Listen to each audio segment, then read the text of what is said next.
সালাম আলাইকুম বন্ধুরা, কেমন আছেন? আশা করি আপনারা সকলে ভালো আছেন। আমিও ভালো আছি আপনাদের দোয়ায়। আজ আপনাদেরকে আমি একটা জিনিস দেখাবো।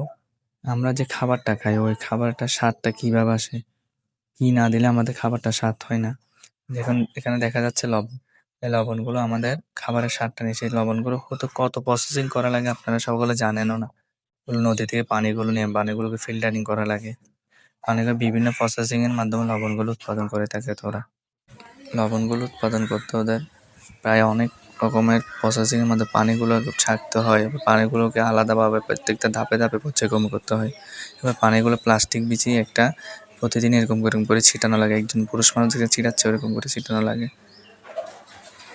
তারপরে লবণগুলো হয়, দেখছেন কত সুন্দর লাগতেছে লবণগুলো দেখতে। সামনের থেকে না দেখলে আসলে বিশ্বাস করতে পারতাম না এই লবণটা এত সুন্দর। আল্লাহর কুদরত কত সুন্দর। এই গাঁথা থেকে পানিগুলো নিয়ে পানিগুলোকে এরকম করে প্রতিদিন ছিটা লাগে, প্রায় ২-৩ বার করে প্রতিদিন ছিটাতে হয়। আসলে বলতে গেলে আমি নিজে তখন এগুলো দেখে বলতে আল্লাহর কুদরত, কিভাবে তাহলে লবণগুলো হয় আমরা জানি না। অনেকে এখানে দেখতেছে প্রচুর মানুষ এখানে লবণের চাষ করে প্রচুর। এই লবণগুলোকে আগে প্লাস্টিক বিছিয়ে পানি এগুলো ছিটায়, তারপরে এরকম পানি থেকেই লবণগুলো হয়। আর দিয়ে লবণ হওয়ার পর ২০ দিন পর যখন লবণগুলো হয়ে যায় তখন এখানে একটা গাঁথা করে ওরা লবণগুলো সংরক্ষণ করে রাখে। যখন ওই বড় বড় কোম্পানির মালিকরা আসে তখন এগুলো বিক্রি করে থাকে ওরা।